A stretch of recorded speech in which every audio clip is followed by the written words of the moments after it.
GrishaCast is currently covering Ninth House, a novel containing adult content, narratives and themes. We will notify you on our socials when we return to covering the young adult content. And I'll tell you guys since we're all friends. Every character I write has a piece of me in them. Hi, I'm Lee Bardugo. You're listening to the GrishaCast.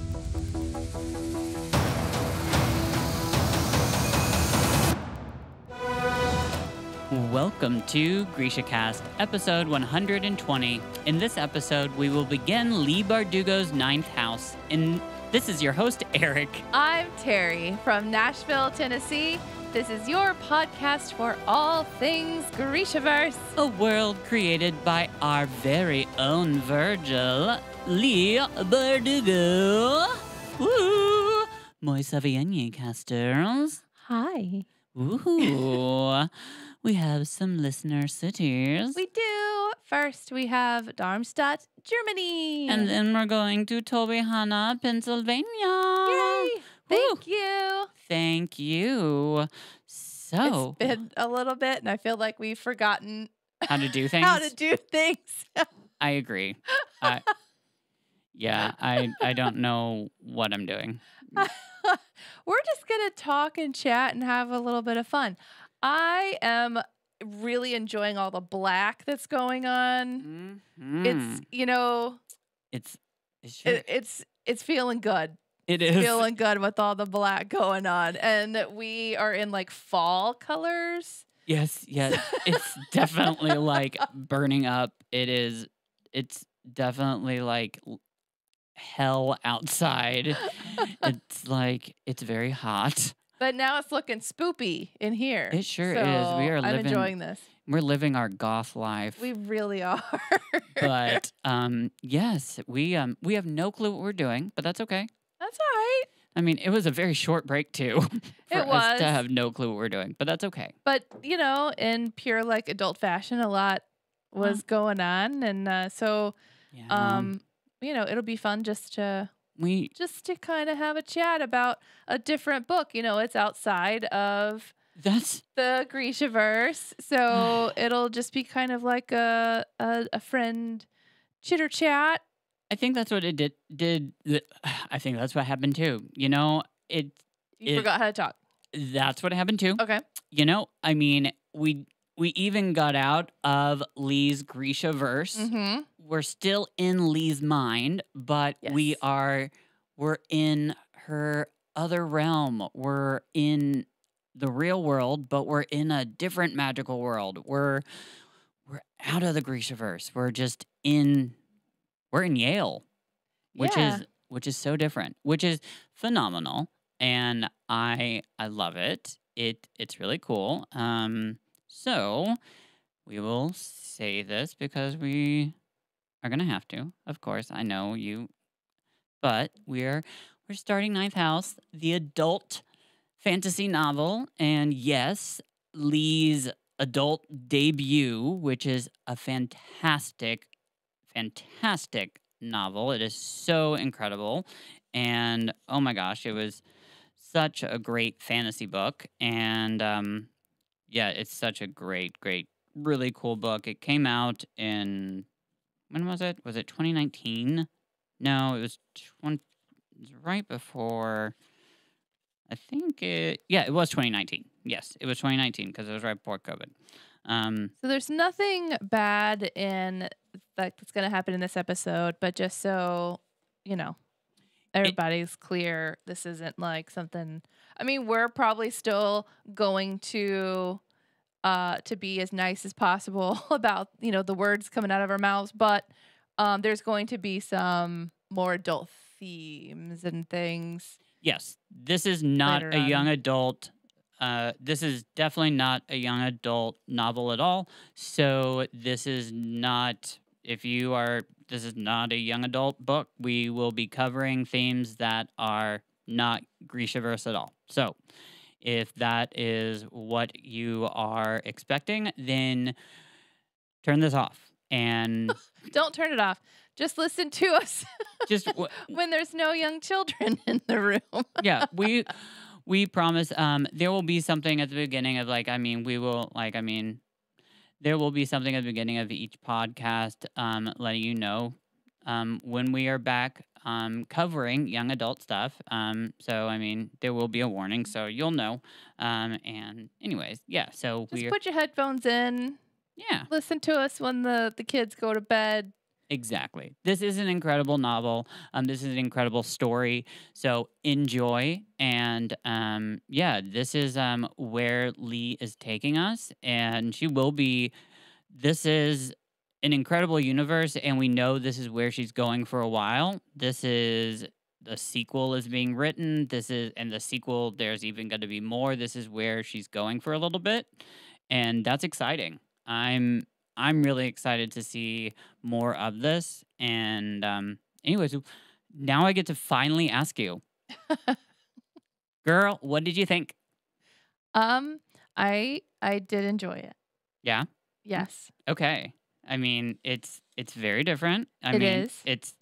It's okay. Yeah.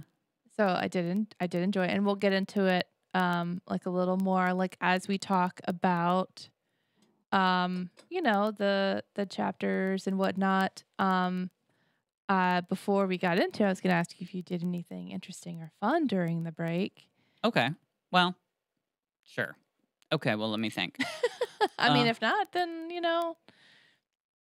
because I did a whole lot of working is what I did.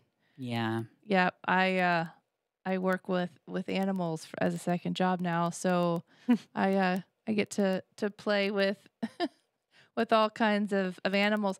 I had to catch a cockatiel with my bare hands the other day. Oh, so that was interesting. It squawked and all kind. Yeah.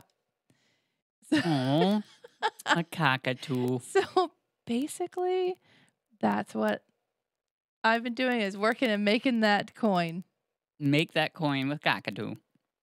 Well, I didn't get to play with the cockatoo, but I did get to sit outside with Sam, and I've been posting on Shell and Tail. Yeah. Oh, which reminded me, by the way, yes, gotta support, this podcast. And by the way, if you guys are really interested, so this is something fun for those of you that are really into Ninth House and into this story. We have created a book club with Fable, and if you really are into this, download the Fable app. We've created a book club, a special one, and it's called Lethe and the Ancient Eight. So if you go on there, and it's a place where we will be able to contact one another. We'll be able to ask questions and just discuss stuff while we literally are discussing and going through the podcast, discussing and talking and asking questions while we are just going through this book together. So it's kind of hopefully it'll be a really cool thing. It is something that we can do literally as we're doing this right now. So I already know that there are some people that have already signed up. I just created it just a week ago. So if you're interested, go ahead, sign up. It's a neat thing. We'll see who wants to do it. And it's there. So Lethe and the Ancient Eight. And it's there for you if you want. It's a free thing. You don't have to do anything except just download the app. There's nothing you have to do except download it and then just kind of like a discussion board. But that way we have a place where we can discuss and ask questions, and you can ask us questions, and we can kind of, ask each other things. Who knows? Anyways, hey. So for those of you that are just listening and haven't cracked open the book, Lethe is Lethe. Yes. Yes, queen. And 8 is spelled. Yes. How is it spelled? EIGHT. Go 8. Correct. Yes. Okay. Anyways, so I have not really been doing that much, just not still on a sad note. But yeah, my daddy's been sick, and I've been just been doing a lot of stuff with my family and been trying to, but that's really just, I don't want to, just to be honest, I mean, that's really been just what's been going on. And got some adult things. Yeah, which, adult things to take care of, and to do. You know what?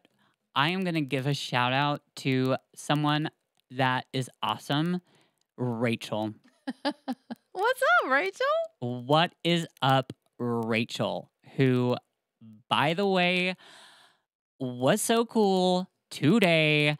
Like, oh my God, love you so much. Just like, I texted her out of nowhere, and was just like, hey, this is Eric, by the way. And she was so awesome. And she texted back, like, gave me an update, totally gave me an update. It was so amazing. And I got a call from my dad later this evening, and they said she was amazing. It was awesome. So, good. Just letting you know. Anyways, it's so nice to know that I've just my dad just to fill everybody in. I mean, so my dad's cancer just has come back, and it's just it's just kind of scary when those things happen. My dad is 83, and when those things happen, it's just it's scary. And my mom is just it's just hard for her. She's she's just not taking it well. So I'm left in a position where it's like I'm trying to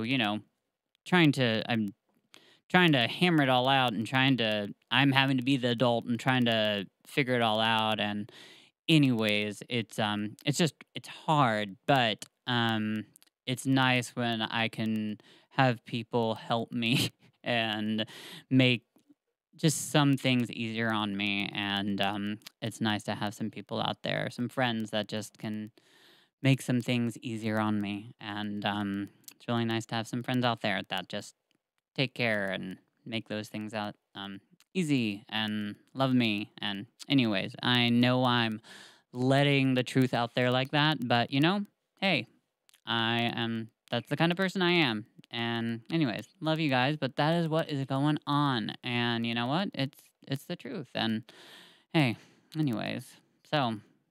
Well, good on you for asking for help. Yes, absolutely, because I am horrible at that. Same. So I know how it is. Sucks. And then Rachel's a good person to ask for help, because that's her element, and that's where she shines. So oh my God. She was so good at it. Yeah. So good at it. Mm-hmm. I was amazed at it. It was so sweet. And anyways, okay. Well, anyway. Okay. Well, that's what's going on. Cockatoos and help. Cockatiels and asking for help. And Rachel. Oh, cheers. Cheers to all of that. So let's get on into some fantasy ninth house. Mm-hmm. Okay, so let's get on into this, which is, this is a good way to start. Okay, because this goes deep. So yeah, instead of kind of what we've been doing before, we're just gonna have a chitty chat and just talk. I think that Lee has a very distinct way of writing. Oh, yes. I think that her leaving a lot of mystery in the beginning is very much like Lee. She likes to let it build. She likes to leave a lot of things. She mentions certain things and then just lets it go. Like our main character, Alex. And she opens with, she always opens with something always a before. like even in the beginnings, she's always like, even though it's not a before and an after, but she's always it kind of is. Kind of touches on something. Yeah. That like so with the whole thing with Alex, like she kind of touches on things of her past, but then just drops it. Yes. Like she'll talk about drugs and then drop it. So like it doesn't tell everything immediately. So we kind of, I especially with the Crow duology, where we learn about like Kaz and some of the crows, but it's like, or we talk about Kaz's brother, Jordy, and then nothing. And then we know a tiny little bit more about Jordy, and then it drops. So we're kind of doing the same thing, I feel, with Alex. Mm-hmm. And let's just talk about her full name. Yeah. Galaxy. Isn't it amazing? When I first, it took me a second. And I was like, Alex is in Galaxy. It makes sense. I mean, what a weird name. Yeah. I don't know how I would feel having to tote that name around with me everywhere. But yeah. Well, we obviously know why she goes by Alex. Yes. But isn't that, I think it's fun that like that she picked Alex out like from Galaxy. Like that's kind of cool. Oh yeah, of course. But I love the way that it does drop, like it's a huge, like it starts off with this action point, like we're dropped into this huge, something massive has happened. Like just something huge. There's a lot of different things. Like, I mean, she's got this memory of somebody's bone coming out. Like, I mean, there's like a leg. There's like all these hints. There's a mansion on Orange Street. Mm-hmm. There's all these different things. There's even we know there's magic because there's a mention of they use something to keep the smell of something, that they make something smell like cloves. And anyways, there's all these different things that are dropped in this small little prologue. And then all of a sudden and I love how then we go to, what is the next chapter called? It's just called Last Fall. Yeah, we have several of those where it's. Well, that's what that's what the whole book is. It's either Last Fall or Winter. Yeah, because we kind of, because she does this in some of her other books where we go back and forth, just to kind of. Oh, I'm sorry. The first chapter is called Winter. Yeah, I was gonna say Last Fall. We have another one of those. Yeah. But we're still in like the same kind of like writing style. We can tell that these sentences were put together by Lee.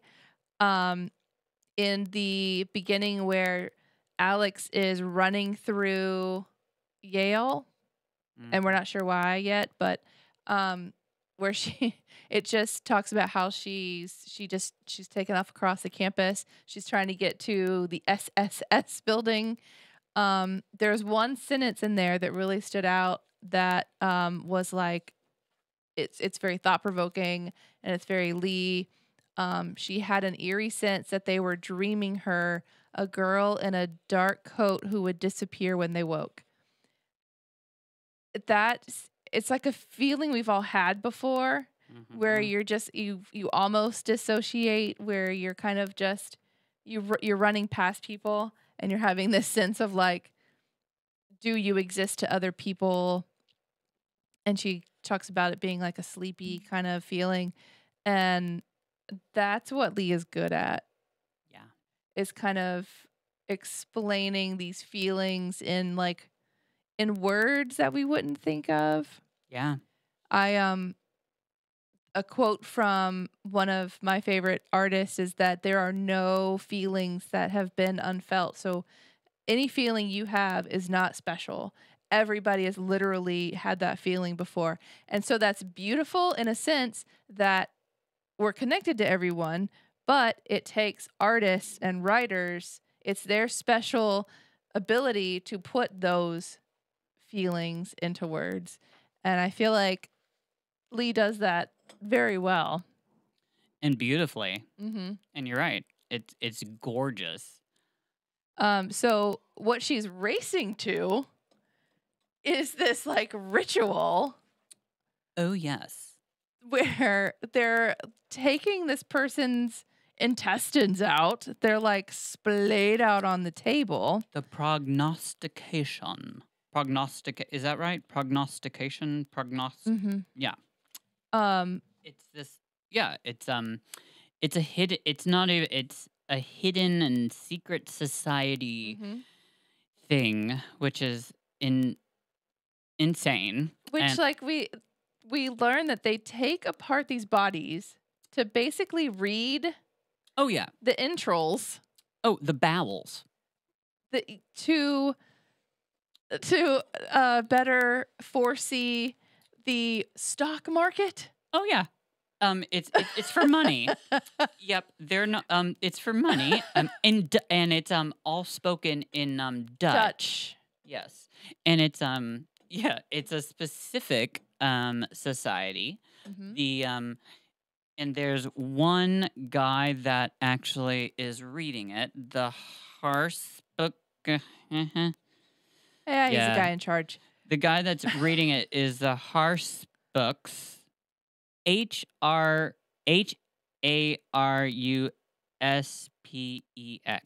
I know, and I even heard it. And then it's the Bonesmen that are behind him, and those are like, yeah, those are like the pretty much like, I mean, they're their own. They're one of the, like, I mean, obviously it's one of the houses. So I mean, they're one of the secret societies. They're they're the Bonesmen, and they. Obviously, they deal in reading, the stuff, and I guess they Okay. Anyways, yeah. I don't know whether they do more than that yet. I can't remember. Well, that's where, I mean, in the beginning here, that's what we're doing. So it's Alex's job to make sure that everything goes correctly, that everything is done.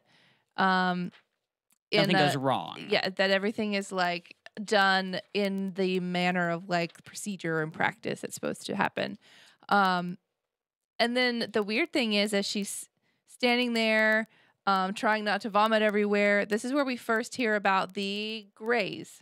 Correct. And took a second to realize what was going on, but the Greys are basically ghosts. And they like to watch these things. And she's part of what she makes sure doesn't happen is that they don't attach themselves or they don't really interfere. She draws like chalk lines and stuff. But she was late this time, so she didn't do it. Someone else did. But there's these ghosts that are just like hanging out. So I think that's another like first, like, oh, this is different. We're in Yale and we're in the real world. Right. But we got ghosts. Yes, exactly. We got some hauntings going on. Yes. There's something going on there. And she can see them. She can see them. But she's not supposed to look at them, like really, really like give attention to them.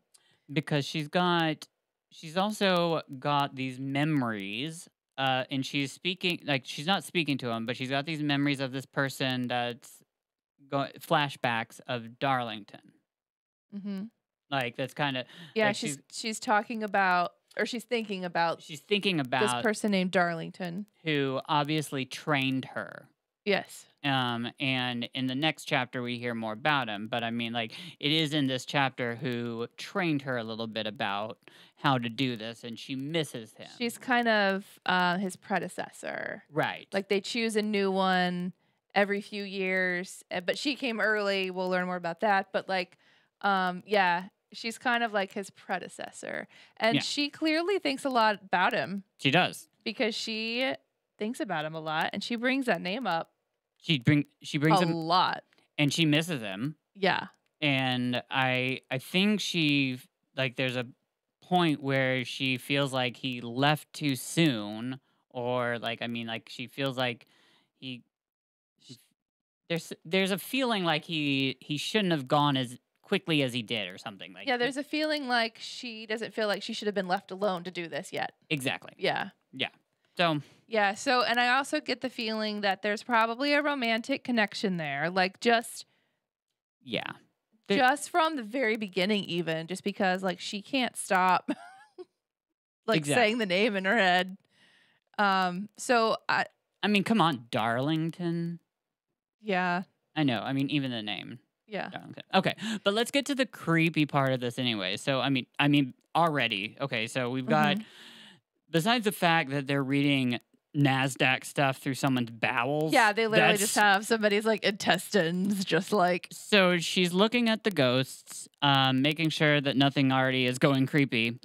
But there's a booming going on. Literally, a booming. A boom sound. Yeah, and that's very loud. But no one else can hear it. And she looks and she sees that the ghosts, like, their jaws are, like, opening or, like, widening. And it's just, like, dark. She says it's, like, black. Something's, like, happening with their jaws, and, like, something weird is going on. And then when she looks almost like at, like, I guess it's the chalk circles, there's something weird going on with that. Yeah, they're, like, pushing the boundary. Yeah, they're, like, almost up against it, and it's, like, almost when she, like, I guess is, like, about to vomit, and almost when I guess she thinks things are about to go haywire, it stops. And they're gripping rail. Yeah. And they grip it so hard that they, like, physically splinter it. Right. But then it's which doesn't seem like that should happen. No, because they're ghosts. Yeah, it doesn't seem like they should be able to do that. No, because if a ghost shouldn't be able to, you shouldn't be able to at least hold on to something. So, weird stuff. She talks about how they're all different too, like. But we don't know that. Like one of the ghosts is, like, completely naked. And the other one is fully clothed. Right. And so she talks about how it's weird to see them standing together. Like, the naked one almost, it makes it worse that she's standing next to a clothed one. And again, just simple things like that Lee writes. And I'm just like. It's just really good writing. Yeah. Yeah. So what my question was at that point too was, I mean, yes, it's really disgusting, like, what's going on with all the intestines and everything, but she is getting more and more, like, sick as the booming and everything is going on. So at this point in my head, I'm thinking, like, her nausea and, like, the ghost activity is kind of connected, but that was my thought. Or maybe, like, I think it's also maybe it's just a coincidence and it was a good story to have everything happen all at once. I don't know yet, because clearly we haven't gotten very far. Well, you've got to remember there's all, like, I mean, you have to be able to, like, we didn't go over this, but I mean, part of, like, I mean, when she was, like, I mean, there's all these different things that you have to be able to do, like, to be a part of Lethe. And, like, one of them is to be able to, should demonstrate no squeamishness toward the realities of the human body. So, I mean, and. I don't think it's very fair. You can't really control that. Well, I mean, and then we're going to learn, though, I mean, she didn't, in the next chapter, she didn't really get picked the correct, I mean, she kind of went past the line, the way she got picked to get into Leafy. She wasn't chosen in the traditional. No, she was the not. Traditional manner. No, I mean, we can go there. I don't. Well, yeah, we can just say that. Like, I mean, she wasn't picked in the traditional manner. She was picked because, hey, she can see grays. Like, she can see ghosts. And they say that a lot of people go to great lengths to see it. Like, they take this like elixir thing that's like horrifically dangerous to them, but they do it to see these grays. But she can just do it. So that's the really cool thing. So Darlington, we learn more about him in the next chapter, because Darlington is all excited. We see. So the cool thing about this book is, and all of Lee's writing, is we get to see through the eyes of every character. The next chapter, we get to see through Darlington's character. In the very beginning, we get to see through his eyes, and in the very beginning, we get to see him as he begins to be Virgil, and he gets to pick his Dante. So he's all excited because he has all these files, and he gets to pick. Okay, well, I've got all these different Dantes that I want to pick, and who I want. Well, he has all of a sudden his Dean Sandow, or whoever that is, call him and be like, "Yeah, this is who I want. This is who. Like, I mean, you don't need to pick this person." You can throw away all your files. We've already picked out who your Dante is, and it's this girl named Galaxy, and she's a druggie, whatever, and it's simply just because she can see grays, and not only can she, and because I guess people can see ghosts. Like, if you can see a ghost, they normally see, and they're called grays because normally if you can see ghosts, you see them literally in gray tones. She can see them in color, which is another which crazy. Actually annoys Darlington. Yeah. And probably other people. But the fact that his name is Daniel. Yeah. Arlington. And then they smoosh it together to make it Darlington. That's, yeah.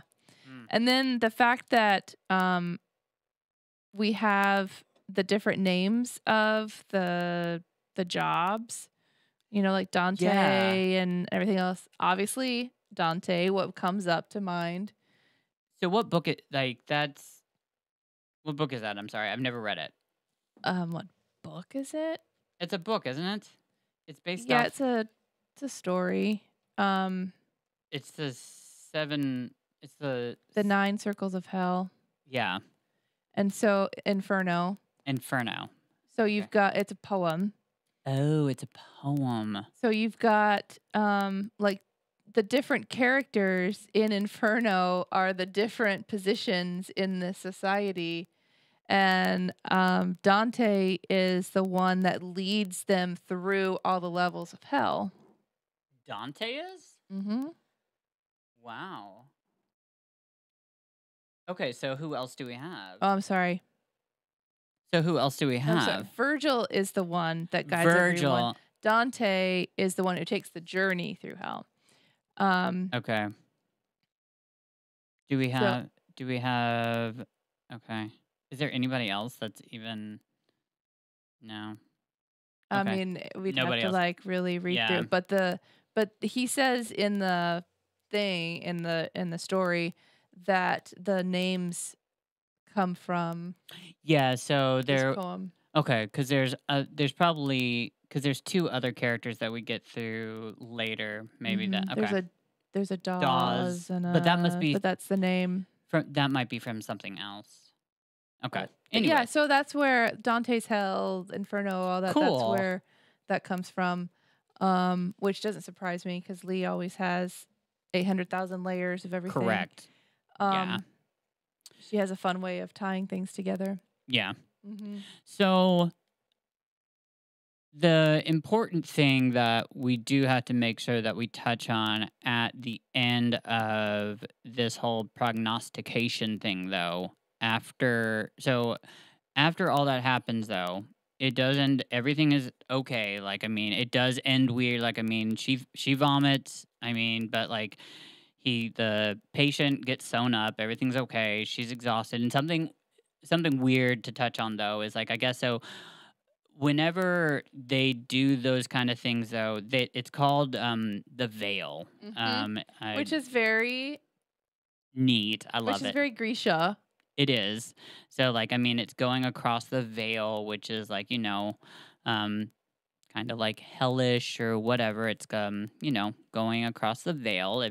But it stinks. You smell horrible. And it smells like Halloween. I guess like the way that she described it, it smells like Halloween. Just that like rotten-y, pumpkin-y, like spicy smell that like you associate with Halloween is exactly what I get from. It smells like rotten poop. It smells horrible. Well, it smells. I mean, it sounds. The way she described it smells like going trick or treating. Oh, but because it says the smell of like of a jack-o'-lantern half rotten on a porch and all these things that she was saying that it smelled like it's straight up like Halloween in my head. Halloween sounds nice though. Okay. No, but there's very specific smells, like when you're walking around like trick or treating, there's just these very specific smells. And I think obviously anybody can get whatever they want out of that because that's the whole point of a book, but that's what I get from that. So I imagine like her smelling like trick or treating. So the veil is like, it's definitely an interest. It's something that's not easy to get out. Like she normally after a prognostication, she would go normally and go shower immediately because she would normally stink like really badly. Right after it happens, she gets a call, and she gets this call from Dawes, who is... Oh, she's getting texts, and the texts are like, call me now. Yeah. And call me now. And who is this? Call me now. I don't know what her exact job is. It's someone else from Lethe. I don't even think we've said this. So Lethe. So like the part of these secret societies, there's 8 secret societies in Yale, and they all work in these different types of magic. Lethe was created to protect everyone, to make sure that people don't get hurt. Like the point of Lethe and the point of Alex being there was to protect the patient. It was to make sure that guy didn't get hurt, like the guy that was being operated on, to make sure the patient didn't get hurt, and to protect and to make sure that those grays like didn't like go and hurt anybody. That was the point of it. So Lethe is there to protect and make sure everything ends up okay. And also, Darlington points out later, I don't know whether it comes out now or later, but like also to kind of investigate the veil in a way. It's also to like find out more about what the veil has to offer. But anyways, long story short, like a murder happens. And they've got to go investigate it. Something happens on campus, and that they need to figure that out. So, yeah, Dawes is like, who is the Oculus, is like, hey, possible homicide. Yeah. And it would be something that Darlington would typically go check out. Okay. So I think, but Darlington's not there. Okay. So it is now up to Dante. Okay. So now so that's but that's like where we like stop that storyline, is just like possible homicide, and it's like, all right. Go check out the homicide. But then the next chapter is where we just kind of get like, Alex and Darlington having their so that's their moment where we kind of get their relationship, like the background of the relationship. One of my favorite moments in all of this, which again goes back to the whole writing thing, is he's talking to her and she can't help but stare at his feet. Like, because they're all like completely clothed, but he's sitting there with like no socks on, no shoes. So his feet are completely naked. His pants are rolled up because they were wet. And she said it was like an old Jane Austen book where like they're like, oh my goodness, ankles. But just the pure absurdity of her thinking about how naked it seemed and how intimate it seemed to notice that he had a little hair on his toes. And again, it's those things that like we've all been there, right? Where it's like you're just enthralled with this one detail because it's something like more intimate about this other person that you haven't like witnessed before. And just something as simple as that she puts in there really kind of defines that relationship. We can tell that Alex probably is feeling a little something. And then, but something about the naked feet situation, just I had to put it in my little notes because it was just this moment. Yeah. We also know that Alex comes from a totally different world than what Darlington comes from. Like, I mean, we have to realize that, like, she would have never, ever gotten this opportunity. Alex comes from literally, like, I mean, I don't want to say that, like, I mean, it's just like, I mean, most of the people that are there at Yale come from privilege. Yes. And they're typically there because they could pay their way or because they had grandfathers and grandfathers and great-grandfathers privilege. And blah, blah, blah. That so that the alumni just kept putting their kids in money. There. So, and she is not from that. Not at all. So she doesn't fit in. She's not used to that world. With all of them, yeah. She has no clue what that's like. And there's a mention about like there's a mention about her being found like at Ground Zero, which is not the Ground Zero that we're thinking about. It was literally a building that she was found where like all these men were murdered and she was the only person found alive, right? It was like, and her best friend, like... It's again, one of those things where we get these random bits of information. Yep. And then it stops. And then a little bit later, we get a little more, and then it stops.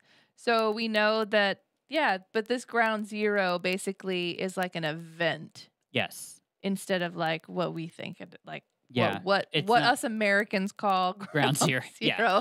This is like an event that's happened in her life. Yep. We just know there's more to her. She's definitely got some history. We know that she's definitely got some magical history. Like she's definitely got some, I don't know. It sounds like she's definitely got some magic lineage in her family, I think. And I think it's a very strong open to a book. It's especially some strong characters. I think it sounds great, and especially where we end. To be honest, where this chapter ends, these dogs, because it ends where he brings her to Il Baston, which is the Lethe, like, I don't know, headquarters, and it's like these huge, like, amazing, like, spirit dogs, like, are attacking Alex, and she is like just like, of course she doesn't want them to be attacking her, but like she's also like not stopping, like, and that's where it stops. Like, Darlington is clearly a shower, not a teller. He's like, oh, you want to know what you're in for? Mm-hmm. Come on. Yeah. Let's go see it. But I'm so excited to see more. Yeah. And I'm really excited to see them. They're so opposite too. Mm-hmm. I'm excited to see how these two. Yeah, that's a very popular trope. The like It is. Where you've got the two opposites that like they're on an unlikely duo. But they're what are they gonna get into? But they're not together. Like, but that's the weird. They're connected because of their. Yeah. Because of her being his kind of like legacy as he's moving, as he'll eventually move on. Yeah, but there's just, but they're not the same. He's not there. It's just, where is he? Yeah, that's the weird thing. So we've got a dead girl. Anyways, okay. We have a homicide. Got a homicide. We got a lot going on. So, great start. Anyways, hope you will join us and keep joining us. Please continue. Please, if you want to continue the conversation, you have any questions, join us on Fable or just, continue listening to the podcast. Find us on Fable if you'd like, and join us on our special book club, which is Lethe and Lethe and the yeah, I know. Lethe and the what? Yeah. Lethe and the Ancient Eight. I forgot our own name. Lord. I know, and I came up with it myself. Lethe and the Ancient Eight. But next week we will be back, and we will be discussing chapters 3, 4, and 5. But before we get to that, well, no, we don't have anything else going on, right? I don't think so. Yeah, so we good. So, anyways, yeah. So, yes, we love you all. Okay, well, okay. Okay, I will. Well, I love you all. Long live the Grishaverse. Like, we're at the end of the hour, so my voice is a little husky. It was. No mourners. No funerals.